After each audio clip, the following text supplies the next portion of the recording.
Mark సువార్త 15వ అధ్యాయం. మార్కు సువార్త 15వ అధ్యాయం 15వ వచనం. పిలాతు జనసమూహంను సంతోషపెట్టుటకు మనసు గలవాడే. దేవునికి స్తోత్రం కలుగుగాక. ఇక్కడ మార్కు సువార్త 15వ అధ్యాయం 15వ వచనంలో దేవుడు మాట్లాడుతున్న మాట ఏమిటంటే, పిలాతు యొక్క మనసు అంట మనుషులను సంతోషపెట్టే మనసు అంట. మరి ఈరోజు పరిశుద్ధాత్మ దేవుడు మనుషులను సంతోషపెట్టే మనసు గురించి మాట్లాడుతున్నాడు. పిలాతు మనుషులను సంతోషపెట్టే మనసు కలిగి దేవుడిని అప్పగించే మనసు, దేవుడిని సిలువకేసే మనసు కలిగి ఉన్నాడు. మరి ఈ లెంట్ డేస్లలో 45 దినముల ఉపవాస ప్రార్థనలలో ప్రతిరోజు పరిశుద్ధాత్మ దేవుడు మనలో మార్చుకోవలసిన విషయాల గురించి మాట్లాడుతున్నాడు. మరి ఈరోజు మనుషుల్ని సంతోషపెట్టే మనసు మనలో ఇంత మాత్రమే ఉండకూడదని దేవుడు చెప్తున్నాడు. సువార్తలలో యేసుక్రీస్తు ఒక ఉపమానం చెప్పాడు. ఏంటిదంటే, ఒక పెళ్లి విందుకి రాజు ప్రజలందరినీ పిలిచినప్పుడు వారు అందరూ వెళ్ళరు. ఒక్కొక్కరు నెపములు చెప్పి వెళ్ళకుండా ఉంటారు. వాళ్ళు ఎలా ఉంటారంటే, మనుషులను సంతోషపెట్టే మనసు గలవారై రాజు పిలిచినప్పటికీ వారు వెళ్ళకుండా, మరి రాజు మాట ధిక్కరించి వాళ్ళు వేరే వైపుకు వెళ్ళారు. ఈ రోజుల్లో కూడా ఒకవేళ మనం కూడా అటు మనసు కలిగి ఉంటే, అటువంటి మనస్సును తీసివేసి దేవుని దగ్గరికి వెళ్ళే మనసును, అంటే దేవుని ప్రయారిటీ ఇచ్చే మనసును కలిగి ఉండవని ఈ లెంట్ డేస్లలో 45 దినముల ఉపవాస ప్రార్థనలో మనం మార్చుకునవలసిన విషయం గురించి దేవుడు చెప్తున్నాడు.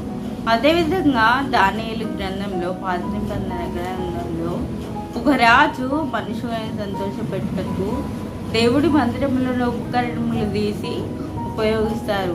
ఆ రాజుకు దేవుడు శాపాన్ని అనుగ్రహిస్తాడు, తన రాజ్యం నుండి తీసివేస్తాడు.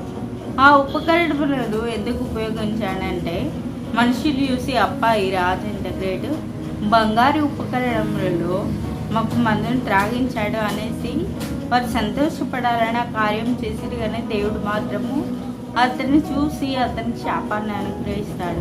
మరి ఈరోజు మనం కూడా అటువంటి మనసును, అంటే మనుషులను సంతోషపెట్టే మనసును మనము కలిగి ఉండొద్దు. దేవుడికి మాత్రమే ప్రయారిటీ ఇవ్వాలని దేవుడు మనతో మాట్లాడుతున్నాడు. విశ్రాంతి దినంను ఘనంగా జరపాలి, ఘనంగా ఉండాలి, ఘనంగా చేయాలి. విశ్రాంతి దినంను ఘనంగా ఆచరించాలి దేవుడు మనకు చెప్పినప్పటికీ ఉద్యోగాలలో మన పనుల్లో మనం మునిగిపోతాం. కానీ దేవుడు ఆజ్ఞను ధిక్కరిస్తున్నాం. దేవుడైతే విశ్రాంతి దినమును ఘనంగా ఆచరించమంటున్నాడు. మనమైతే మన యొక్క సుఖాల కోసం, ఉద్యోగానికి వెళ్ళేందుకు డబ్బుల కోసం, ఆ డబ్బు వస్తే మన అవసరాలు తీర్చుకుంటాం. కానీ దేవుడు మనుషులను సంతోషపెట్టే వారిగా మనని ఉండకూడదు. కేవలం నా దగ్గరికే రండి అని ప్రభు ఈరోజు మనతో మాట్లాడుతున్నాడు. పిలాతు అయితే ఈ విధంగా మనుషులను సంతోషపెట్టే మనసు కలిగి ఉన్నాడని మార్కు సువార్త 15వ అధ్యాయం 15వ వచనంలో చెప్తున్నాడు. మనుషులను సంతోషపెట్టే మనసు కలిగిన వాడై బరబ్బాను విడుదల చేసెను అని సువార్త గ్రంథంలో ఉంది.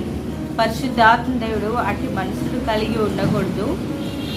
వాగ్దాన్ని వింటున్నా నీవు నేను దేవుడికి ప్రాధాన్యత ఇవ్వాలి. మనుషులను సంతోషపెట్టే మనసు ఎంత మాత్రము మళ్ళీ ఉండకూడదని పరిశుద్ధాత్మ దేవుడు మరి ఒకసారి మనతో మాట్లాడుతున్నాడు.